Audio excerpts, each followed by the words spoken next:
यहाँ आप सबको देख करके मुझे वो दिन याद आ रहे हैं जब शिवानी बहन और कनुप्रिया जी हमारे साथ थे लंदन में, और हमने यही अनुभव उनसे लिया है कि हर पल बहुत ही हम हंसते थे, बहलते थे, बहुत मज़ा किया है, बहुत बहुत एंटरटेनमेंट आपस में सभी ने उनसे अनुभव किया है।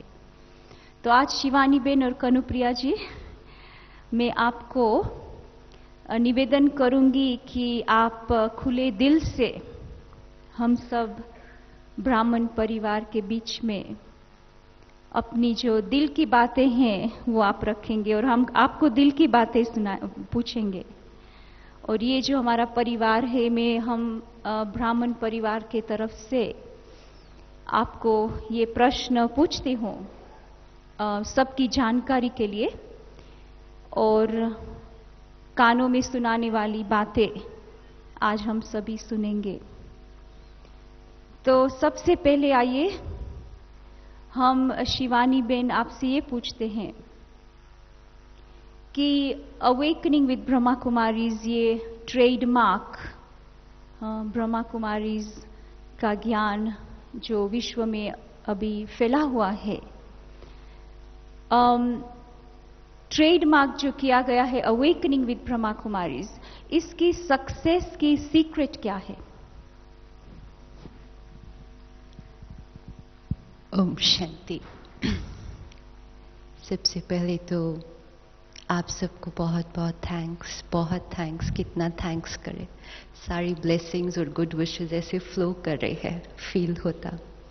अवेकनिंग विद ब्रह्मा कुमारीज, जैसे कि बाबा के प्रोग्राम्स पहले जी जागरण चैनल पर आते थे सवेरे, तो वो चैनल के जो एमडी हैं, तो वो चैनल पर एक प्रोग्राम आता था जिसका नाम था अवेकनिंग, सिर्फ अवेकनिंग। और उन्होंने अप्रोच किया स्टूडियो में और मुझे कहा कि आप आकर उस प्रोग्राम को एंकर करो, वो प्रोग्राम में आप आकर क्वेश्चंस पूछो, बट आप एज अ ब्रह्मा कुमारी नहीं आ सकते, come in different clothes, coloured clothes. तो हमने कहा वो तो पॉसिबल नहीं है, जो भी करना है it is as a Brahma Kumari. तो उन्होंने कहा नहीं, वाइट साड़ी में नहीं आ पा सकते, नहीं तो वो ब्रह्मा कुमारी इस प्रोग्राम बन जाएगा। तो हमने कहा नहीं, करना है तो वैसे ही करना होगा। तो उन्होंने कहा ठीक है, फिर हम वैसा करेंगे और उस प्रोग्राम का नाम रखेंगे अवेकनिंग विद ब्रह्मा कुमारीज। लेकिन वो प्रोग्राम कभी बना नहीं। और जब फिर ये संकल्प आया कि अब एक रेगुलर प्रोग्राम हमें बाबा का शुरू करना चाहिए, तो समवेयर वो नाम जो वो भाई ने दिया था, अवेकनिंग विद ब्रह्मा कुमारीज, ऐसे प्रोग्राम का नाम ये होना चाहिए, awakening with Brahma Kumaris, because somehow वो बहुत एप्ट साउंड करता था, क्योंकि बाबा का ज्ञान हमें अज्ञानता से जागृता की तरफ लेकर जाता। तो वो अवेकनिंग विद ब्रह्मा कुमारीज बहुत राइट। ऑफ कोर्स ये नहीं पता था वो घर घर का नाम बन जाएगा ऐसे जिस तरह से, इट वाज जस्ट कि वो एक बहुत अच्छा साउंड करता था वो नाम, तो वो शुरू किया। और जब ये प्रोग्राम का कॉन्सेप्ट सोचा तो of course Baba he touch कर रहा है, लेकिन थॉट ये था कि जब लेक्चर मोड होता है, प्रवचन का मेथड जो होता है, और स्पेशली हम बाबा के बच्चे जब करते हैं, तो हम सभी भाई बहनें बहुत सीरियस होकर सुनाते हैं। मतलब नॉर्मली जो लेक्चर होता है ना, सोल कॉन्शियस, बहुत सीरियस। अब ये जब सामने होता है तो बहुत अच्छा होता है, लेकिन टेलीविजन के लिए बहुत सीरियस, एक फेस सीधा सीधा एक ही टोन में अगर बोलता रहता है तो लोग बहुत जल्दी चैनल चेंज कर देते हैं, क्योंकि टेलीविजन है एक्साइटमेंट के लिए, एंटरटेनमेंट के लिए, आप बहुत सीरियस उस पर नहीं सुन सकते। जो बाकी लोगों के प्रवचन आते हैं उसमें वो लोग बहुत कहानियाँ, कथाएं और बहुत लाउड एंड शोर मचा कर और ऐसे ऐसे करके लोगों को जोड़ लेते हैं, लेकिन हमारे प्रवचन बहुत एक ही टोन में सब दीदियाँ बोलती हैं, तो वो रोकता नहीं था। तो तभी इसीलिए ये थॉट आया कि अगर कॉन्वर्सेशन मोड में हो गया तो शायद it will be more interesting. Just a thought के इंटरव्यू ज़्यादा इंगेजिंग होगा, ज़्यादा इंग्रोस्ड होगा, and somehow maybe that's what worked. Okay, I come back to you. Kanupriya ji, आप बताइए कि how you got involved before coming to Awakening. पहले आप और चैनल पर और काफ़ी प्रोग्राम्स किए हैं, आप एक्ट्रेस भी रहे हैं, आपने काफ़ी डायलॉग्स वगैरह ड्रामाज ये वो सब में भाग लिया है। तो आपका ब्रह्मा कुमारीज अवेकनिंग के साथ कैसे जुड़ा हुआ? ओम शांति। कई बार लोगों ने ये कहा कि इस प्रोग्राम का नाम होना चाहिए अवेकनिंग ऑफ कानुप्रिया। तो जैसा आपने कहा ही है जैमिनी बहन की, मैं एक मीडिया पर्सन थी और पिछले 12-15 साल से काम कर रही थी अलग अलग तरह से। एज के हिसाब से चेंज होती गई और फाइनली फिल्म मेकर बन गई थी। लेकिन एक स्टेज ऐसा था 2 साल पहले के करीब कि मैं ज़्यादा काम नहीं कर रही थी। I just got a call and एक मेरे मोबाइल पे फ़ोन आया और वहाँ से आवाज़ आई, Om Shanti. I can not forget that voice and I said Om Shanti. मुझे ना शब्द पता था कभी, मुझे ब्रह्मा कुमारीज के बारे में कुछ भी नहीं पता था और ना ही मैं रिलीजियस थी बिल्कुल भी। मुझे मेरे घर में मंदिर भी नहीं था, मतलब मंदिर जाती भी मैं बहुत, मतलब कोई कहता था कि चलो तो मैं चली जाती थी। And there was a voice from the other end and she said कि मैं ब्रह्मा कुमारी शिवानी बोल रही हूँ, शिवरात्रि पर हम एक प्रोग्राम करने जा रहे हैं, आपका नाम किसी ने बताया है, आप करेंगे? अब वो आवाज़ इतनी अच्छी थी, बट आई सेड शिवरात्रि मुझे कुछ नहीं मालूम। शी सेड आपको मालूम नहीं भी कोई बात नहीं, हम आपको सवाल भेज देंगे ईमेल के ज़रिए। पहली बार ऐसा हो रहा था कि मैं कोई ऐसा प्रोग्राम करने जा रही थी टेलीविज़न पर जिसमें मैंने उनसे मुलाकात भी नहीं की, प्रोड्यूसर से मिली भी नहीं। तो I said but there was so much, I don't know, मतलब बहुत अच्छा सा कुछ एहसास था। ऐसा ठीक है, आप ईमेल पे कर लीजिए, भेज दीजिए। ईमेल पे मेरे पास सवाल आ गए और मेरी पहली मुलाकात जो हुई वो मंदिर में हुई, शिवरात्रि का प्रोग्राम। और मैंने ये देखा कि इतनी, एक मैं मीडिया पर्सन जो कि जिसके लिए ग्लैमर मतलब टेलीविजन मतलब सुंदरता, बिकॉज पहला चीज जो होल्ड करती है वो सुंदरता होल्ड करती है, उसके बाद कंटेंट डेफिनेटली आता है। So I was into that. I saw a person, a very beautiful girl, and that time I felt that she is a girl only. एंड वो व्हाइट साड़ी में, there was so much of purity. I said there is some divine, and there was another sister, पवित्रा बहन थी, और 2 भाई थे जो camera और उनके साथ थे। मैं कितनी आसानी से अब भाई बोल पाती हूँ नहीं तो मैं बोलती एक कैमरा पर्सन था, टीम के 2 लोग थे।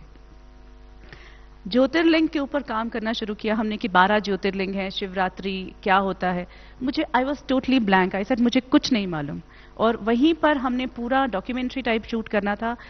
मुझे दादी का नाम लेना भी इतना मुश्किल हो रहा था, और लेकिन क्योंकि प्रोफेशनल थी मैं और मैं अपने काम को बहुत इंजॉय करती थी हमेशा।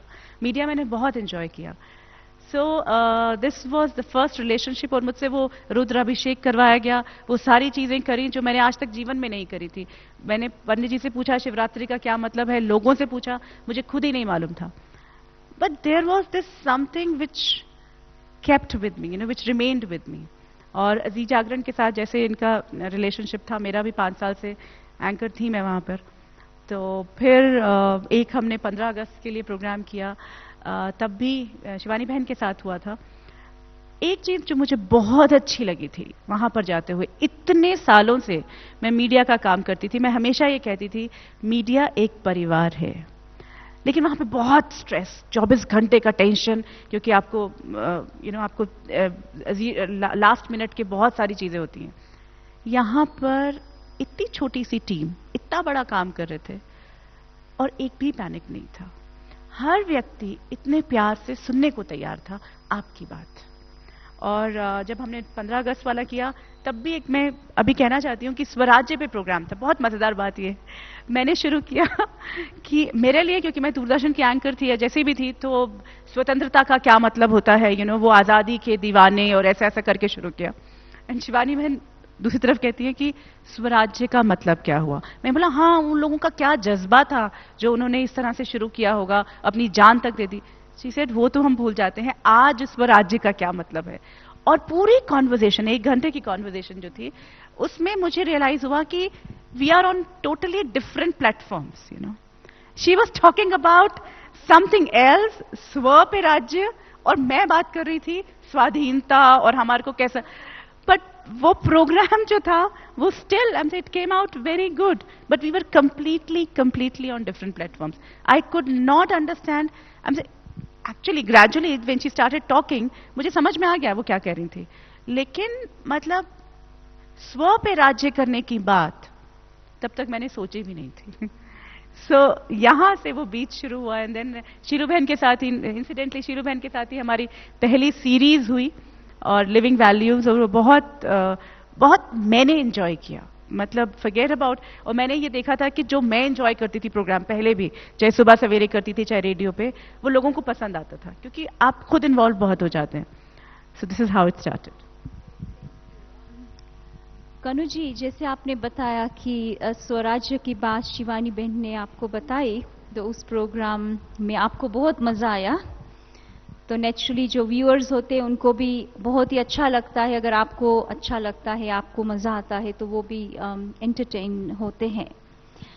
तो कौन सी ऐसी बात थी, उसके बाद तो आपने काफ़ी हमारे भाई बहनों का इंटरव्यू तो किए थे, और awakening with the Brahma Kumaris कार्यक्रम भी शुरू हो गए थे उन दिनों में।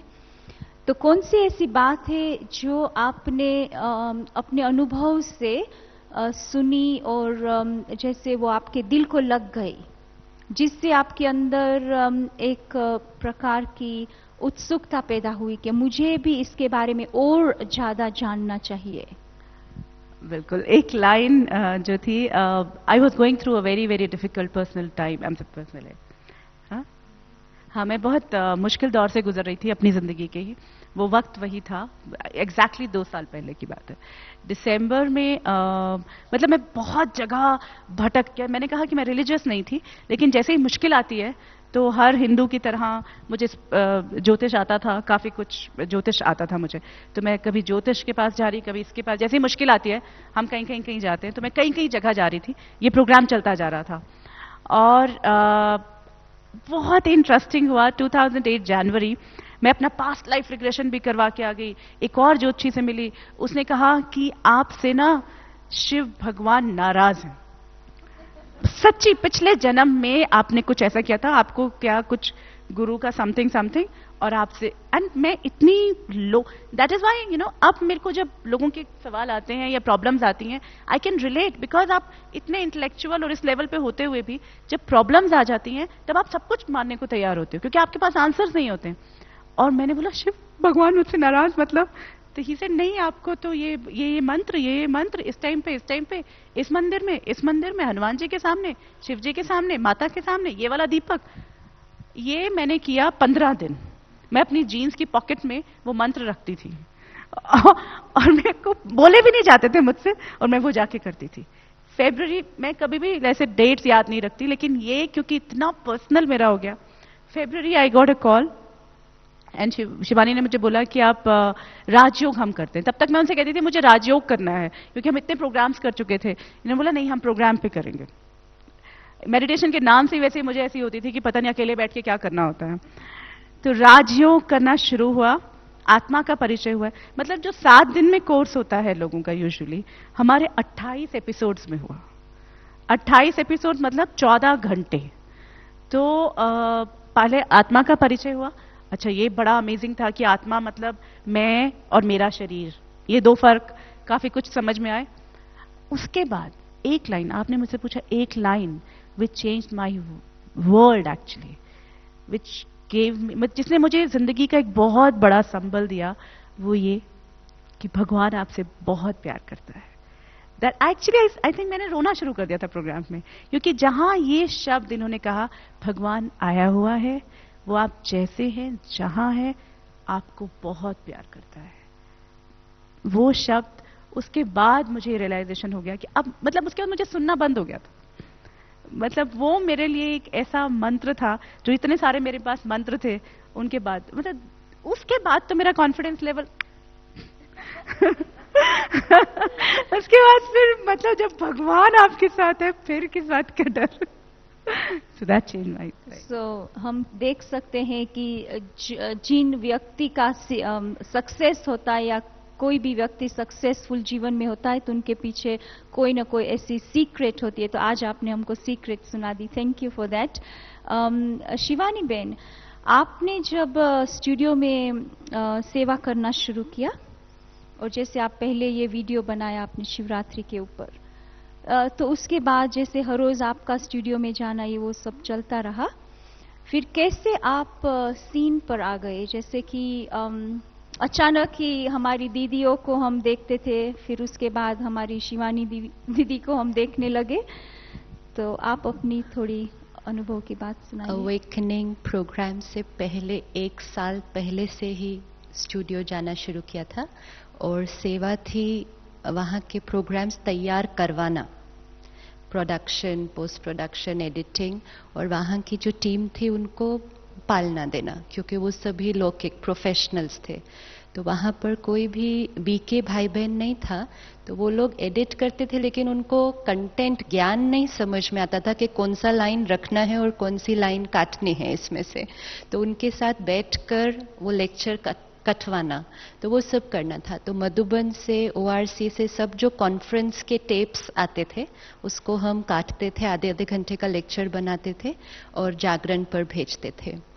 फिर 1 साल के बाद आस्था पर ये स्लॉट मिला, फिर उस पर भी भेजना शुरू किया, ऐसे ही काट के तैयार करके।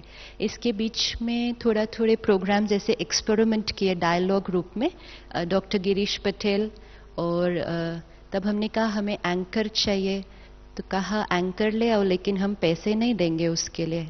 तो हमने कहा बिना पैसे के कौन से एंकर आएंगे हमारे पास करने के लिए।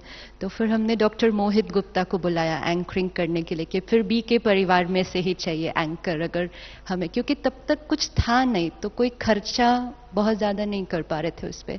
तो हमने काफ़ी सारे एपिसोड्स डॉक्टर मोहित गुप्ता, डॉक्टर गिरीश पटेल, स्वामी भाई, ये सब किए, जागरण पर भेजे। तो बहुत होमवर्क सारा बैकग्राउंड में चल रहा था। फिर आस्था पर मिला स्लॉट, तो भी चलता गया। फिर सोनी चैनल पर स्लॉट मिला, और जब सोनी पर स्लॉट मिला तो वो लोग मधुबन से कॉन्फ्रेंस या ओआरसी की कोई भी कॉन्फ्रेंस का टेप नहीं एक्सेप्ट करते थे, क्योंकि वो एंटरटेनमेंट चैनल है, तो उनकी टेक्निकल रिक्वायरमेंट्स बहुत हाई होती है। तो उनको स्टूडियो में शूट किया हुआ ही एपिसोड चाहिए, जो पूरा ऑडियो और लाइट सब बहुत अच्छे हैं। तब ये हुआ कि सोनी चैनल वही एक्सेप्ट करेगा जो फ्रेश यहाँ तैयार होगा और जो किसी चैनल पर पहले चला नहीं होगा, फ्रेश एपिसोड चाहिए। तो फिर तब सबको बुलाना, सबको निमंत्रण देना, मधुबन निमंत्रण भेजना, बड़ों को, हर एक को। अभी तक मेरे पास सबके लंबे लंबे ईमेल्स के कॉपीज है जो मैंने बनाए सबको बुलाने के लिए। तो तभी शीलो दीदी का भी आना हुआ, लेकिन फिर उन्होंने 14 किए और वो वापस मधुबन चले गए, लेकिन एपिसोड तो हर रोज चाहिए वहाँ भेजने के लिए। फिर बुला कोई, और एक बार ऐसा हुआ कि एपिसोड जाना था और कोई आए नहीं जिन्होंने शूट करना था। तो नेक्स्ट डे शूट था, तो फिर रवि भाई ने कहा आप ही कर दो। आई सेड कुछ भी बोल दो मुझे करने के लिए, झाड़ू पोछा लगाना है स्टूडियो में वो भी लगा दूंगी, लेकिन आगे नहीं, पीछे कुछ भी। और वो बहुत समय से मुझे बोल रहे थे आप शूट करो, आप शूट करो। आई सेड आगे नहीं, आगे नहीं, मैं रिप्रेजेंट नहीं कर सकती ब्रह्मा कुमारीज को, क्योंकि ये बहुत बड़ी रिस्पॉन्सिबिलिटी है। एक रॉन्ग वर्ड या एक रॉन्ग सेंटेंस और मैं ये रिस्पॉन्सिबिलिटी नहीं ले सकती, और मुझे कुछ आता भी नहीं है, मतलब इतना कंटेंट शेयर करने के लिए। लेकिन उस दिन जैसे इमोशनल ब्लैकमेल नहीं करते वैसे उन्होंने किया कि आप नास्तिक हैं, आप सेवा को ना बोलते हैं, आपको बाबा पर निश्चय नहीं है, बाबा कराएगा, आपने थोड़ी करना, you know all those standard sentences, आज आप कर दो। तो उस दिन बैठे करने के लिए, और बाबा प्लीज मुझे कुछ नहीं आता, प्लीज आज आप आ जाना करके। और इवन 2, 7, 8, 10 साल से बाबा की सेवा कर रहे हैं जो भी छोटा मोटा, लेकिन उस दिन का एक्सपीरियंस था जैसे किसी ने टेक ओवर कर लिया पूरा। और उस दिन मुझे मुरली का वो सेंटेंस याद आया कि बाबा कहता था जब कोई बुद्धू होता है ना जिसको कुछ नहीं आता तो मैं आ जाता हूँ वहां पर एक्सप्लेन करने के लिए। तो मुझे लगा हाँ वो आ गया था, उसने करवा दिया। तो वो जब टेलीकास्ट हुआ तो वो सीरीज का बहुत अच्छा रिस्पॉन्स आया, तो सबको बहुत अच्छा लगा क्योंकि फर्स्ट टाइम कुछ डिफरेंट था। फिर रवि भाई ने कहा देखा मैं तो कब से बोल रहा था आपको, आप कर सकते हो, चलो अभी नेक्स्ट सीरीज शूट करो। मैं कहा बाबा एक बार आ गया था, नॉट नेसेसरी वो नेक्स्ट टाइम फिर आ जाएगा। आई कांट डू दिस, मतलब मेरा कॉन्फिडेंस बिल्कुल जीरो से भी नीचे, लेकिन कहा नहीं करो बाबा आएगा। फिर किया एंड टोटल मतलब ये मेरी ब्राह्मण लाइफ का सबसे ब्यूटीफुल एक्सपीरियंस है जहाँ कुछ भी नहीं, यहाँ क्लीन। एंड वो बाबा आता है या कौन आता है मुझे नहीं मालूम, बाबा आता है या बाबा किसी को भेजता है या क्या मिरेकल होता है वो नहीं पता, लेकिन कोई आता है और पूरा करवा कर चला जाता है। और फिर हम बोलते बोलते दोनों सडनली बाद में एक दूसरे को पूछते हैं ये क्या निकला सडनली, ये कहाँ से आया टॉपिक, ये कहाँ से बात निकली सारी। और जब बाद में सुनते हैं उसको एडिट होकर शूट होकर जो टीवी पर देखते, तो मुझे वो सारी बातें पहले नहीं पता थी, मुझे नहीं मालूम था। कई ऐसी बातें हुई कि मैंने वहाँ से टीवी पर देखा कनुप्रिया क्वेश्चन पूछती है और मैं वहाँ से सोचती हूँ इसका क्या आंसर हो सकता है, और फिर वहाँ से अपने को देखती हूँ आंसर करते हुए और बोलती हूँ good answer, nice, right right.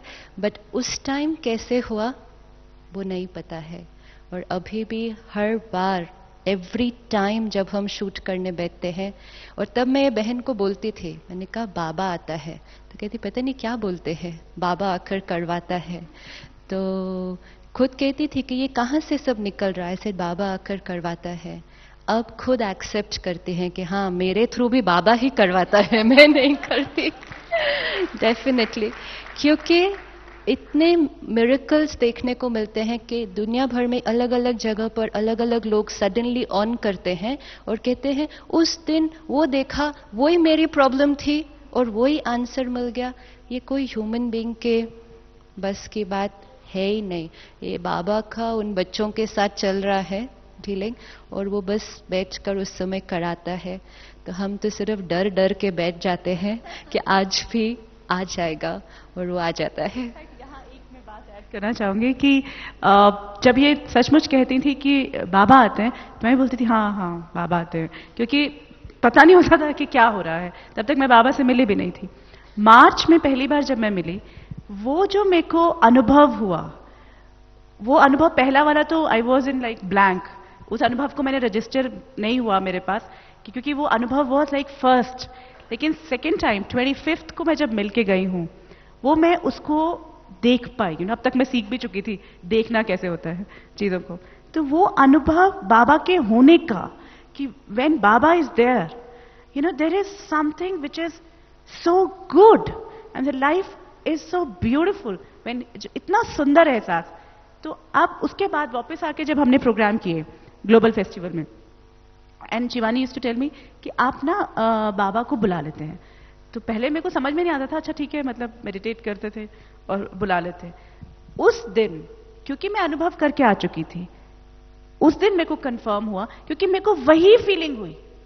Programme 4 घंटे प्रोग्राम करते करते मुझे ऐसा लगा कि मैं वहीं पहुंची हुई हूं जब मैं बाबा का अनुभव करके गई थी। दैट कंफर्म्ड कि बाबा ही आता है, इसका मतलब हम नहीं करते, हम कोई क्रेडिट नहीं ले सकते। ये एक्चुअली बहुत ब्यूटीफुल फीलिंग है, ये वर्ड्स में नहीं डिस्क्राइब होती। देखिए हमारे स्टूडियो का वातावरण पूरा चेंज हो जाता है शूटिंग के टाइम पर, और ऐसा फील होगा कि वो कोई पावरफुल मेडिटेशन रूम है जहाँ पता नहीं कितने सालों से तपस्या चल रही हुई है। और कई ऐसे दिन होते हैं जहाँ हम बिल्कुल फील करते हैं कि बाबा नहीं है। हम इतना स्ट्रगल करते हैं, 1-2 बार ऐसा हुआ है, हम इतना स्ट्रगल करते हैं शूट करने के लिए, वो आधे घंटे का एपिसोड खिंचता जाता है, होता ही नहीं, और हम स्टॉप कर देते हैं। आज बाबा नहीं है, हम शूट नहीं कर सकते, वी स्टॉप्ड, आज शूट नहीं हो सकता, आज बाबा नहीं है। बिकॉज वो साफ पता चल जाता है या नहीं है, तो आज यहाँ कुछ गड़बड़ है, बाबा नहीं है, आज शूट नहीं। क्योंकि हम जब करते हैं वो इतना स्ट्रगल होता है, इतना बोरिंग होता है, वो आधा घंटा खत्म ही नहीं हो रहा होता। और जो चीज़ हम नहीं एंजॉय करेंगे करते हुए, वो तो फिर देखने वाले व्यूअर्स को भी अच्छा नहीं लगेगा। तो 1-2 दिन ऐसा हुआ जब हमने पूरा तैयारी शूटिंग का करके भी कैंसिल कर दिया कि आज बाबा नहीं है। तो वो एक ब्यूटीफुल एक्सपीरियंस है, पता चलता है बाबा है या नहीं है। शिवानी बेन और कनुप्रिया जी, हम भी अपना थोड़ा अनुभव बताएंगे कि आप जब यूके में आए करीबन 16 प्रोग्राम्स किए थे, याद है ना? टूर, पूरा टूर किया था स्कॉटलैंड से लेकर के साउथ तक। तो वहाँ पर भी जहाँ जहाँ आप गए थे अलग अलग टॉपिक्स पर रखा था, और मैंने तो नहीं देखा आप लोगों को कुछ प्रिपेयर करते हुए। फिर भी मेरे पास और प्रश्न है, पर अभी मेरे प्रश्न इन अ वे समाप्त हो जाएंगे क्योंकि आपने यहाँ उत्तर दे दिया, बट फिर I like to ask you that question. मैं ये कहूँगी कि हमारी जो यूके टूर थी ना, उसमें भी हम सभी ने यही अनुभव किया। It was a magic, it was Baba's magic. Video में आपका जो कारोबार चलता है, आपकी जो प्रवृत्ति चलती है, उसके बाद आप जब अपने घरों में जाते, शिवानी बेन आप भी अपने लौकिक परिवार में रहते हैं, कनुप्रिया जी आपके भी तो 2 लवली डॉटर्स हैं, वेरी ब्यूटीफुल डॉटर्स। तो उनके ऊपर आपका क्या प्रभाव पड़ा? और शिवानी बेन आप भी बताएंगे कि आपके परिवार और आपके जो रिश्तेदार हैं उनके ऊपर क्या आपका प्रभाव रहा? मेरी लाइफ काफ़ी डिफ़िकल्ट हो चुकी है घर पे, क्योंकि अगर मैं थोड़ा सा भी कुछ कह दूँ तो मेरे युगल कहते टीवी पर तो बहुत बड़ी बड़ी बातें करती है। सी, तो दे एक्सपेक्ट कि टीवी पर हर बात जो कही जाती है वो अब आपके प्रैक्टिकल में दिखाई। एक भी थोड़ा सा मैंने ऐसा कुछ कह दिया, मैं टीवी वाले सब लोगों को बता दूंगा घर पे कैसे है ये। मैं शूट कर लूंगा अभी ये जो हो रहा है, मैं आस्था पर दिखा दूंगा।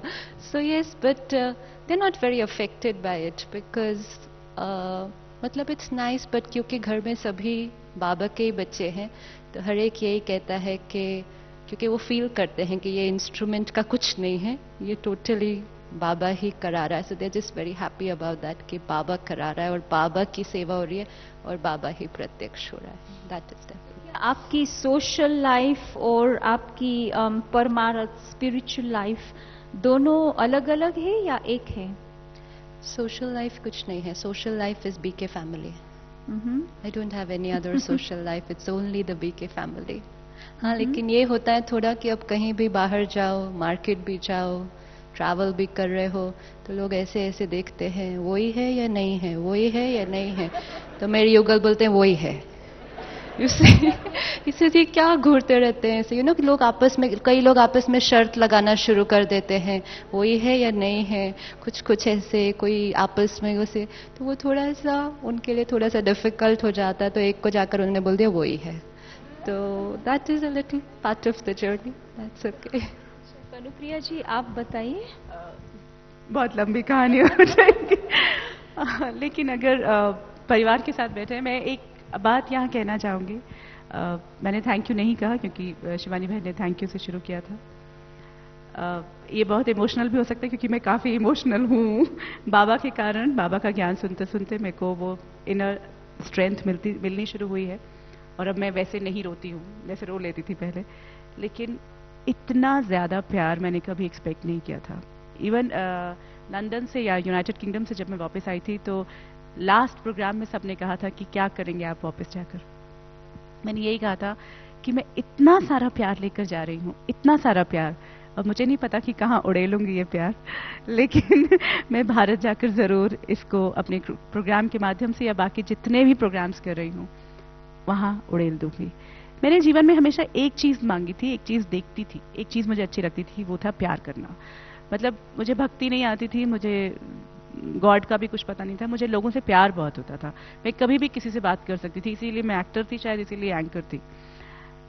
इसका मेरे परिवार पर ये प्रभाव पड़ा, आज मैं क्योंकि परिवार के साथ बैठी हूँ, एक ऐसा परिवार मिला जो हर रूप में ना सिर्फ बाबा ने स्वीकार किया मुझे मैं जैसी हूँ, बल्कि परिवार ने भी स्वीकार किया मैं जहाँ जैसी हूँ। ये एक बहुत बड़ी बात थी। मतलब दिस इज सो ब्यूटिफुल मैंने कहा कि जब मैं यहाँ आई, मैं बहुत बुरे दौर से गुजर रही थी। मेरे लिए मेरी फैमिली बहुत इंपॉर्टेंट थी और एक मेजर ट्रांजिशन हो रहा था मेरी लाइफ में। I was going through separation with my husband and अगर ये ज्ञान नहीं मिला होता, अगर मैं ये प्रोग्राम नहीं कर रही होती, मैं मेजर डिप्रेशन में चली जाती। लेकिन वो इतना स्मूथ ट्रांजिशन हुआ और उस वक्त मेरे पास बहुत सारे सवाल थे कि क्यों हो रहा है, ऐसा क्यों। लेकिन वो धीरे धीरे दिसंबर, जनवरी, फरवरी, मार्च, अप्रैल तक वो सारे सवाल गिरते गए, सब कुछ धीरे धीरे खत्म होता गया और मुझे रियलाइज होता गया कि मैं एक और बहुत ऊंचे उस पर जाती जा रही हूँ। वो इतना इंपॉर्टेंट था ही नहीं। एक ऐसा प्यार बढ़ता गया और वो धीरे कैसे छूटता गया मुझे पता भी नहीं चला। बच्चे दोनों मेरे साथ हैं, बहुत ही प्यारे बच्चे जैसा कि कहा, और मुझे ये रियलाइज हुआ कि वो बच्चे मेरी एक्सटेंशन नहीं है, वो परमात्मा का गिफ्ट है। मैं सिर्फ केयर टेकर हूँ। मैं पहले से ये मानती थी कि वो मेरे बच्चे कैसे हैं, लेकिन आज मुझे लगता है कि वो बाबा का गिफ्ट, जो एंजल्स मेरी लाइफ में आए और वो बहुत I am just the care taker. उन्होंने मुझे चेंज होते देखा। चेंज मुझे नहीं पता चला कि मैं चेंज हो रही थी, क्योंकि इतना सारा प्यार मिलता गया, इतने मेजर चीजें हो रही थी लाइफ में और मैं स्टेबल थी। मैं एक बार किसी से बात नहीं की, किसी रिलेटिव को नहीं बुलाया, कुछ नहीं, जबकि मैं एक ऐसी व्यक्ति थी जो बहुत सारे लोगों के साथ, और मेरा रिलेशनशिप बहुत स्ट्रांग था। मेरे हस्बैंड के साथ मेरा रिलेशनशिप एक बहुत स्ट्रांग बॉन्डिंग थी। वो ऐसे ब्रेक होना पूरे परिवार के लिए शॉक हुआ, मेरे इन-लॉज और मेरे अपने परिवार के लिए, कि ये बिना बताए कैसे हुआ। बट वो हो गया। मेरे बच्चों ने वो देखा, मेरे परिवार ने देखा और मैंने किसी के साथ कोई बात नहीं की थी। इतना स्मूथ ट्रांजिशन। तो और वो मैं सिर्फ ज्ञान की बातें करती थी। मैंने किसी को भी नहीं बताया कि आप ब्रह्मा कुमारी जाओ।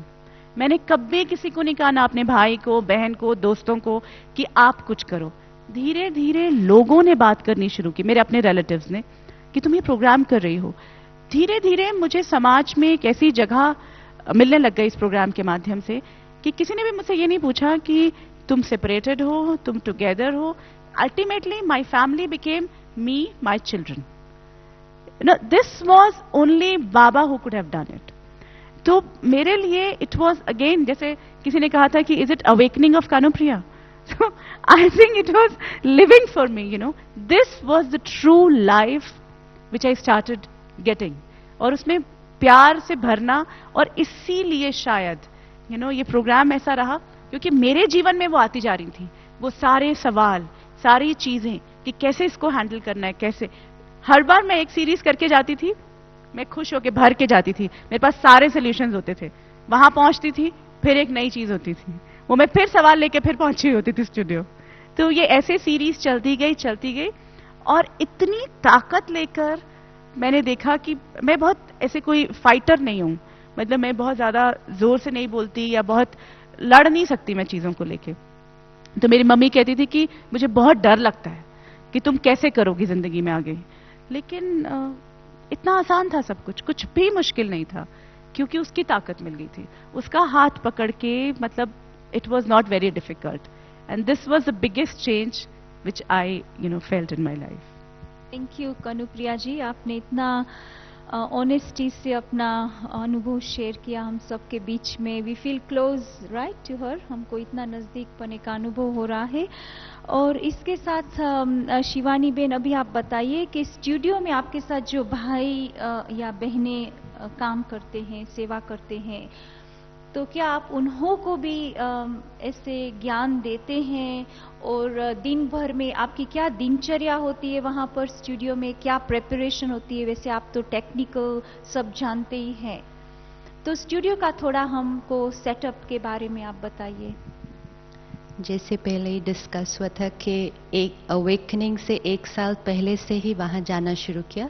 तो वहाँ जाते ही पहले ये स्टार्ट किया कि सभी जो टीम थी उनको ज्ञान लॉजिकली सब पता था। उनको इनफैक्ट शीलू दीदी और उषा दीदी के राजयोग शिविर रटे हुए हैं वहाँ पर, क्योंकि इतनी बार एडिट करते हैं कि दीदी के बोलने से पहले वो भाई बोल सकते हैं अभी नेक्स्ट वर्ड्स, क्योंकि उन्होंने राजयोग शिविर इतनी बार एडिट किया था। दादी गुलजार दादी के इतनी बार एडिट किए कि एक दिन दादी स्टूडियो में आए और हम सब सुना है ना, दादी कहती है टेंशन नहीं करो, तो दादी ने उधर भी वो पॉइंट बताया, तो दादी ने कहा टेंशन नहीं करो, तो ऑटोमेटिकली एक भाई ने कहा ए लगा दो अटेंशन करो तो इतना उनके अंदर वो भरा हुआ है, क्योंकि 10 घंटा रोज वो ज्ञान सुनते हैं, लेकिन उसको अंडरस्टैंड नहीं किया था, उसको अप्लाई नहीं किया था। तो हम लोगों ने जाते ही मुरली क्लास वहाँ शुरू किया।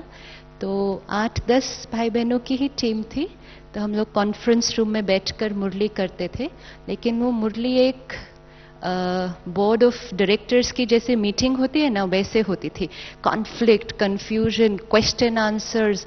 तो वो एक्चुअली एक साल जैसे कि मेरे लिए एक बहुत ट्रिगर, मतलब ज्ञान का ट्रिगर बहुत किया, क्योंकि वो लोग ऐसे नहीं मुरली सुनते थे, वो लोग उस पर बहुत क्वेश्चन, और वो बाबा का सेंटर नहीं था ना कि चुपचाप बैठकर मुरली सुनो, ऐसे वाला नहीं था।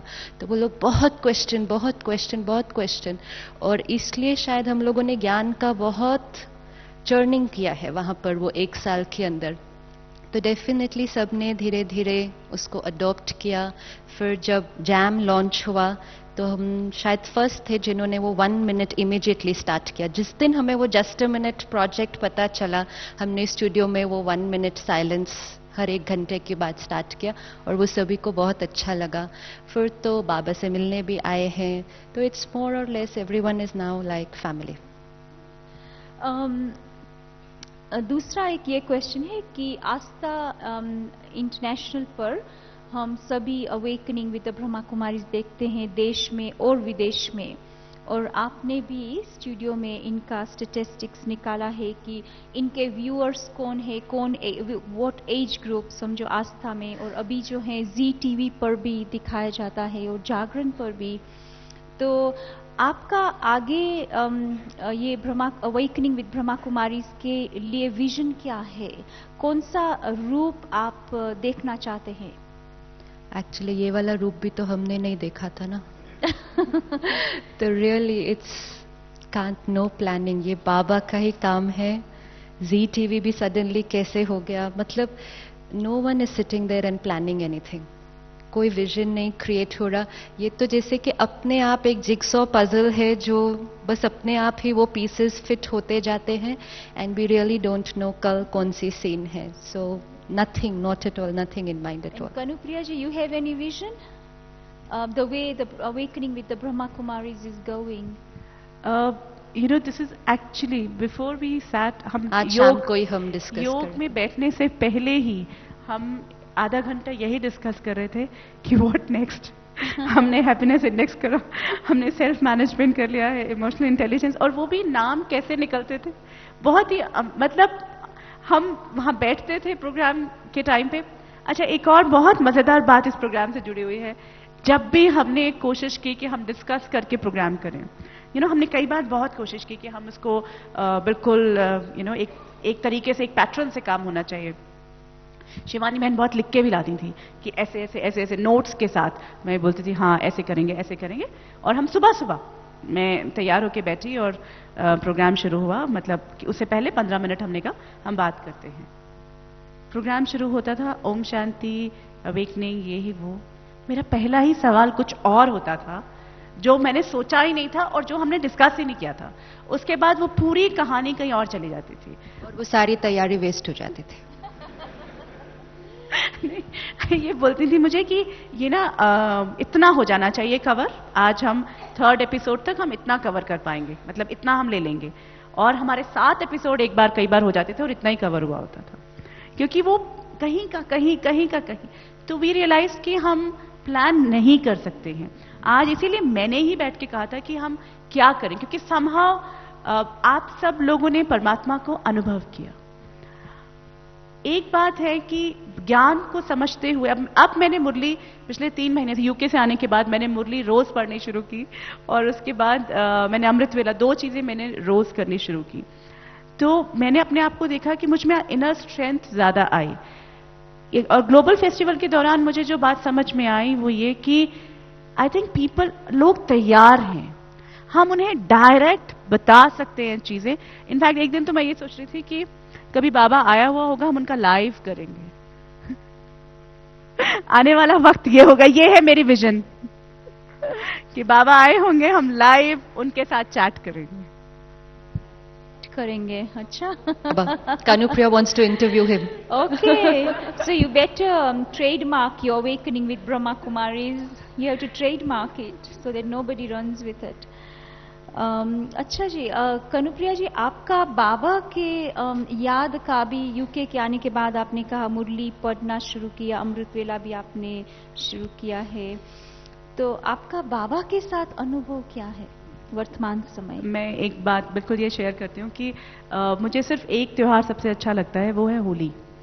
होली के बाकी सब त्योहार ठीक है, मतलब कोई भगवानों से जुड़े होते थे, तो इसलिए होली में कोई भगवान नहीं होते थे, तो मतलब वो सिर्फ रंग होते थे, तो मुझे बहुत ही अच्छा लगता था. अब बात ये हुई कि मैं कितने टाइम से शिवानी बहन से कह रही थी कि मेरे को जाना है बाबा से मिलने, तो वो कहती थी हाँ चलेंगे चलेंगे, जब आएगा चलेंगे, ठीक है चलेंगे. जब भी इनका बना मैं जा ही नहीं पाई, कभी बच्चे का, कभी कुछ कभी कुछ. फरवरी में हमने कहा कि अच्छा हम 8 मार्च को, 7 मार्च को, 9 मार्च को चलेंगे होली मिलन के टाइम पे. ऐसा ठीक है, ये हुआ.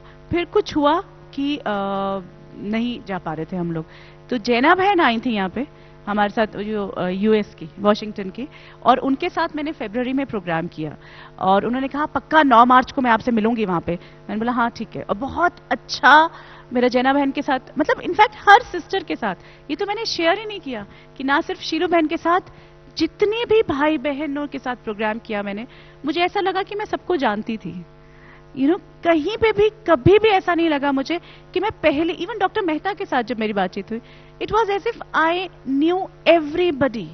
कभी भी ऐसा नहीं था कि मैं पहली बार उनसे मिलके उनकी इंटरव्यू करने वाली हूँ या उनसे शेयर करने वाली हूँ. तो जयरा बहन के साथ भी बहुत अच्छा अनुभव रहा. उन्होंने मुझे बोला कि अब हम 9 मार्च को मिलेंगे, अगर नहीं आए तो इस कल्प में नहीं मिलेंगे फिर हम. ऐसा ठीक है. और ये हो गया कि मैं नहीं जा पा रही हूँ फिर से. फिर पवित्रा बहन ने उनको सिर्फ मेल लिखा कि कनुप्रिया नहीं आ रही. यहां से उनका फोन आया 7 मार्च को कि तुम अपना भाग्य नहीं बनाओगी क्या.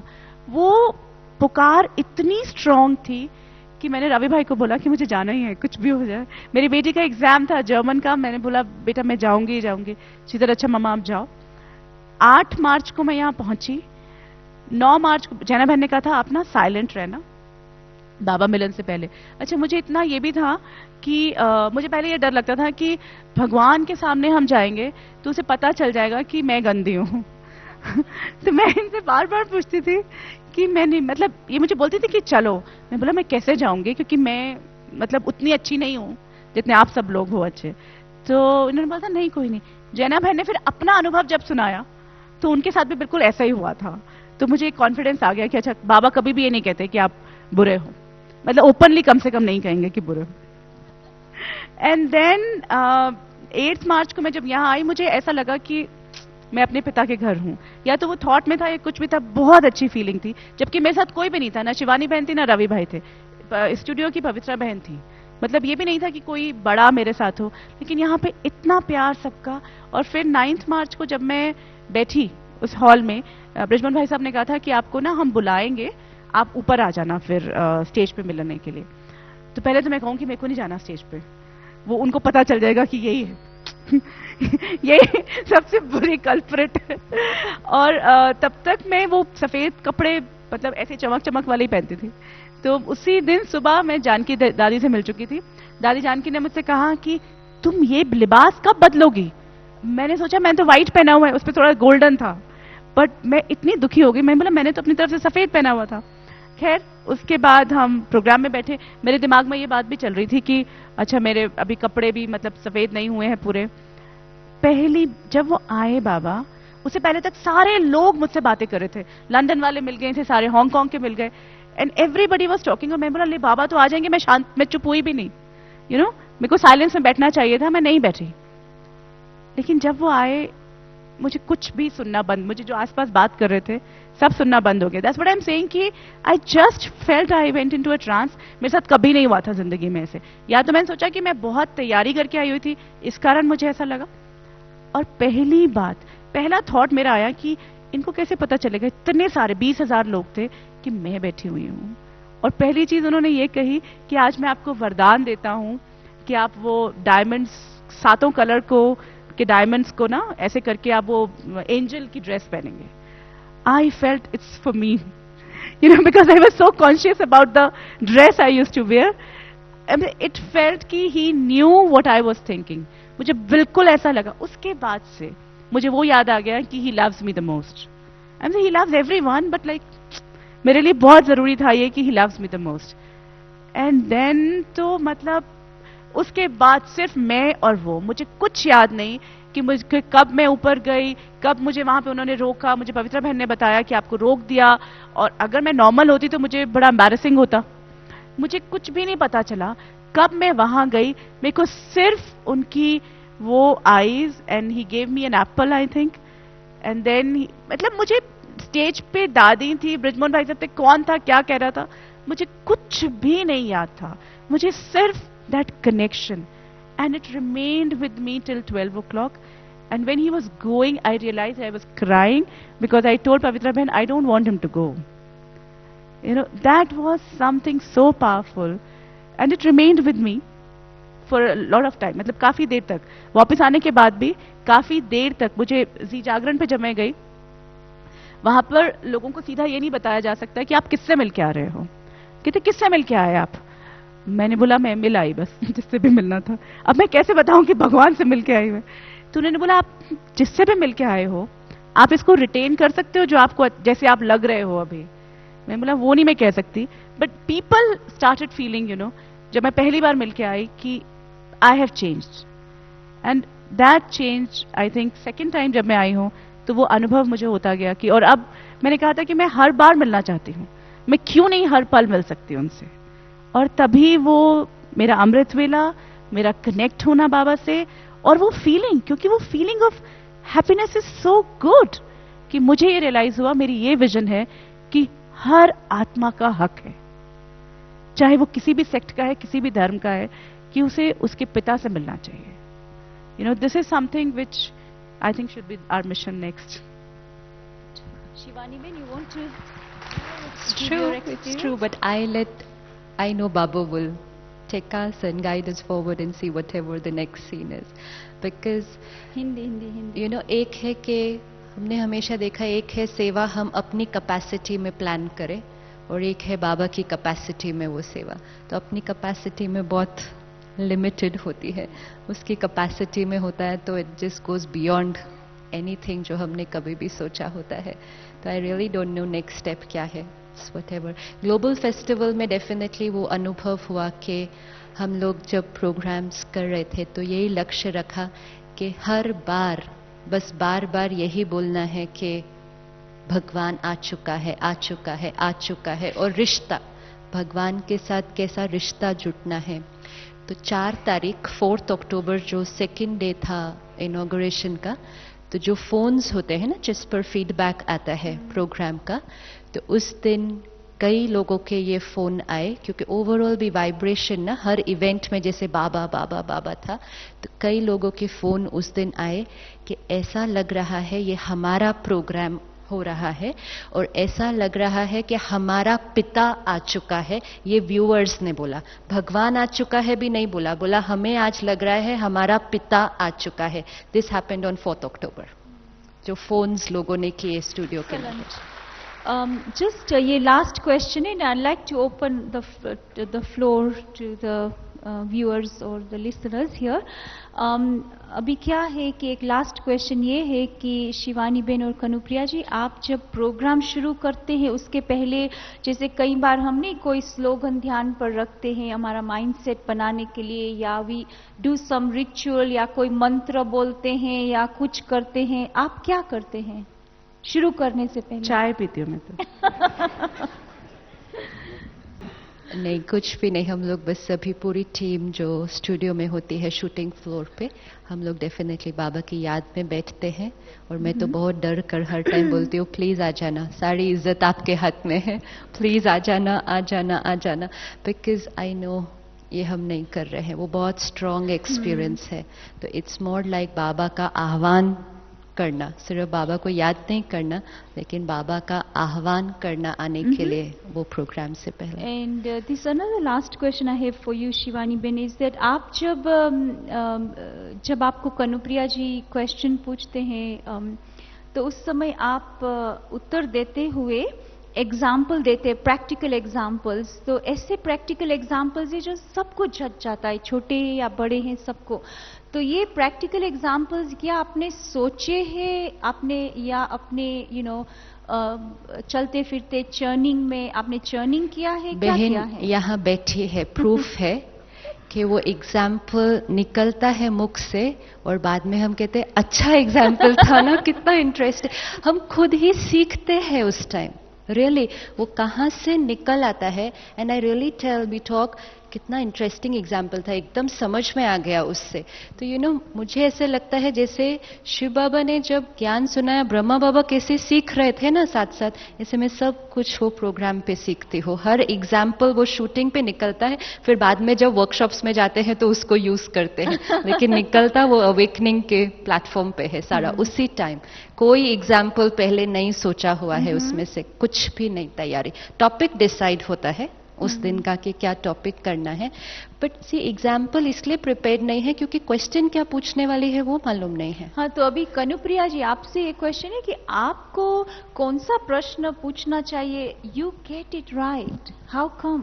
That's why I said कि बाबा के सेकंड एक्सपीरियंस के बाद मुझे भी पता चल गया कि मैं नहीं कर रही होती। और इनफैक्ट वो जो लैपटॉप पे भी रखा हुआ है, आज मैंने ये रिवील किसी और को भी किया था कि वो भी कुछ नहीं होता उसमें। इट्स लाइक सब स्पॉन्टेनियस है। उसी वक्त मतलब पता नहीं होता कि क्या होने वाला है।